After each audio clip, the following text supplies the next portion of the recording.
আইনুল ভাই, রমাদানের ক্যালেন্ডার কি নেওয়া হয়েছে? আমি নেইনি, তবে আজকে আমি নিয়ে যাব, যেহেতু এখানে প্রকাশ হয়েছে।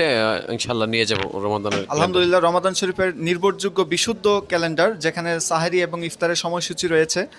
ইনশাআল্লাহ শবে বরাত মানেই হচ্ছে সামনে রমাদান শরীফের আগমন। আমরা আরও দেখতে পাচ্ছি এখানে অনেক কিতাবাদির সমারোহ রয়েছে। এখান থেকে কি আপনি এই কিতাবাদি সংগ্রহ করেছেন আইনুল ভাই? হ্যাঁ, আলহামদুলিল্লাহ, আমি এখান থেকে অনেক অধিকাংশ কিতাবগুলো আমি সংগ্রহ করেছি।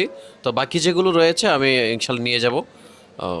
বাংলাদেশ থেকে বিভিন্ন জায়গা থেকে আগত অসংখ্য অগণিত মানুষ আজকের এই পবিত্র শবে বরাতের রাত্রিতে এখান থেকে বিশুদ্ধ যে প্রকাশনা রয়েছে, গবেষণা রয়েছে, এই কিতাবাদি সংগ্রহ করে তাদের ইমান আমল আকিদাকে আরও প্রসিদ্ধ করবে, আরও সম্প্রসারিত করবে। এটাই হচ্ছে রাজারবাগ দরবার শরীফের কিতাব বিক্রয় কেন্দ্রের মূল লক্ষ্য।